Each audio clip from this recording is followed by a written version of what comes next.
اس میں بھی میں نے ان کی فارسی عربی اور شاعری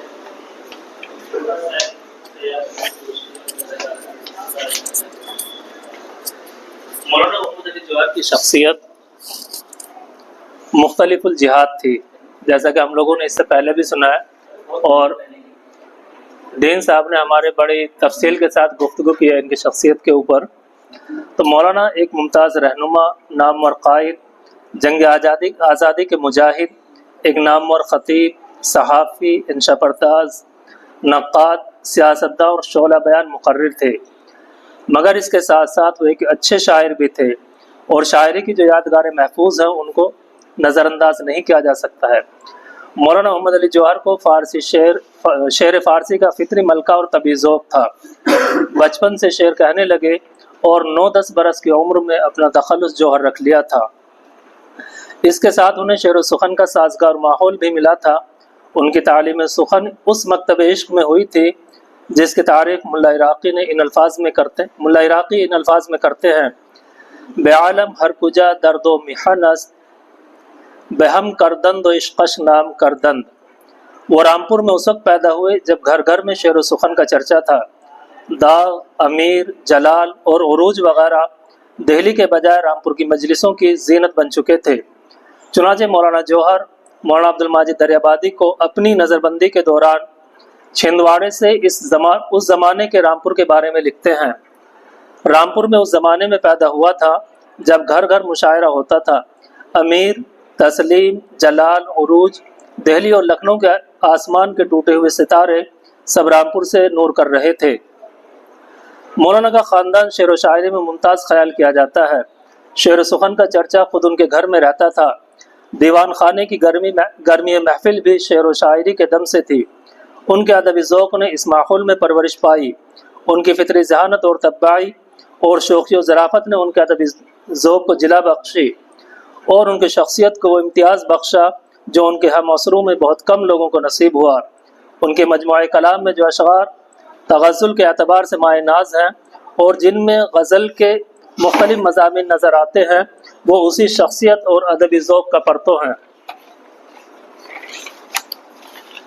مولانا کے کئی عزیز داغ کے شاگردوں میں شمار ہوتے ہیں۔ مولانا کے بڑے بھائی ذوالفقار علی گوہر داغ کے شاگرد ہونے کی وجہ سے خود تو ان کے یہاں جاتے ہی تھے، کبھی کبھی مولانا کو بھی ساتھ لے جاتے تھے۔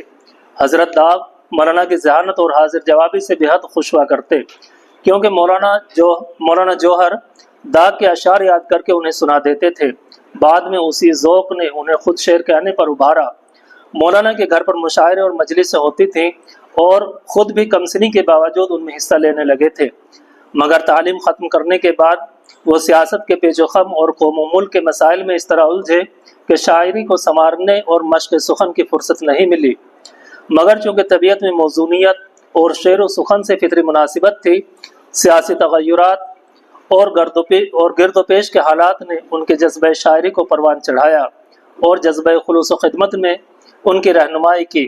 لیکن جس چیز نے سب سے زیادہ ان کے کلام کو متاثر کیا وہ اقبال کی شخصیت اور ان کے فکر و نظر کی اہمیت تھی۔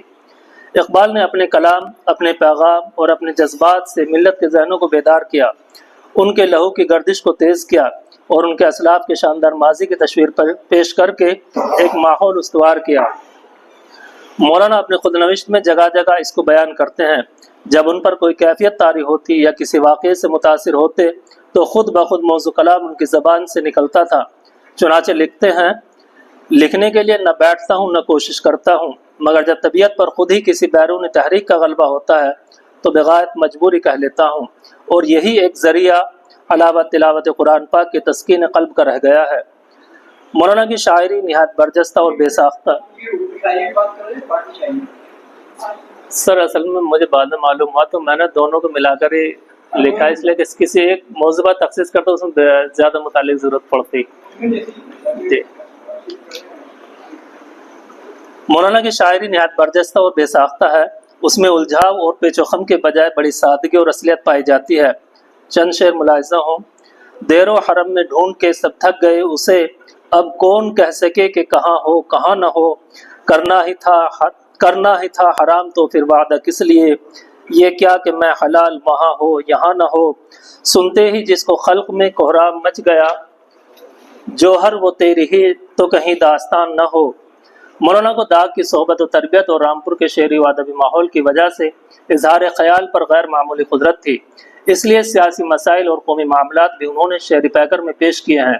ان کی شاعری کی ایک اہم خصوصیت یہ ہے کہ وہ سیاسی واقعات و حقائق اور قومی مسائل میں بھی حسن خیال، رعنائی بیان اور فنی خصوصیات سے خالی نہیں ہوتی ہے۔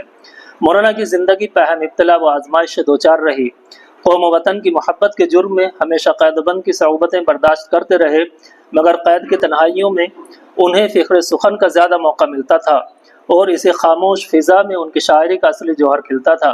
قید و بند میں جو اشعار کہتے تھے وہ دلدوز سوز میں ڈوبے ہوئے اور حقیقی ترجمان ہوتے ہیں۔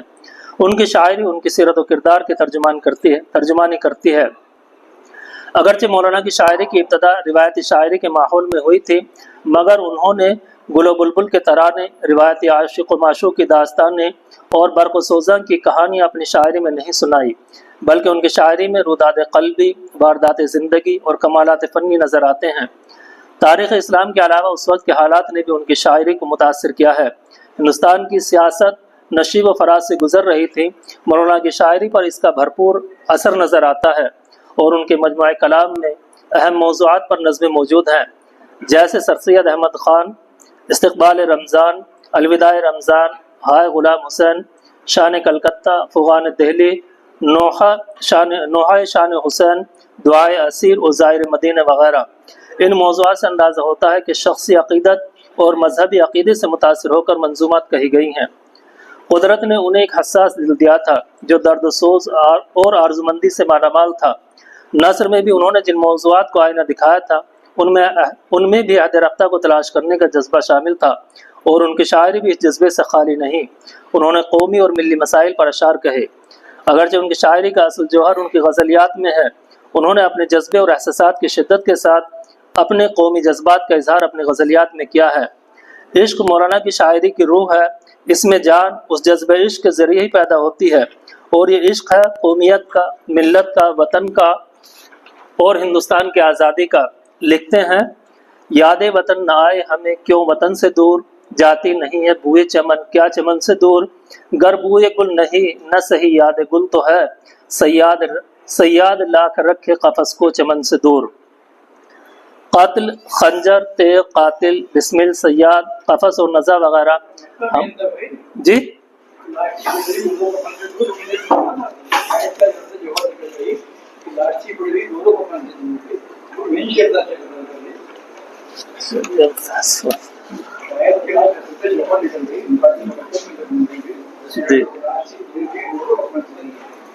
میں نے اصل لکھا نہیں اصل میں وہ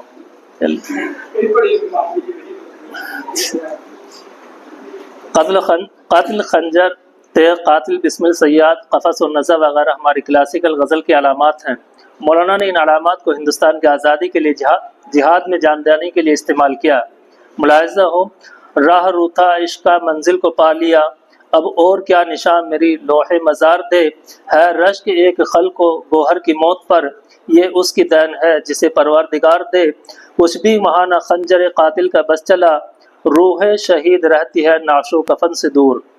مولانا پر ملک کی آزادی کا جوش اس حد تک چھایا ہوا تھا، بار بار کہتے ہیں کہ جو ہے راہ حق میں بس وطن کے عشق میں موت سے فرار حاصل کرتا ہے، اس کی زندگی نہیں۔ اسی موضوع پر ان کی مشہور غزل کے بارے میں گوپی چند نارنگ لکھتے ہیں، مولانا نے اگر اور کچھ نہ لکھا ہوتا اور یہی غزل کہی ہوتی تو بھی اردو کے جریدہ شعر پر ان کا نام ہمیشہ کے لیے ثبت ہو جاتا۔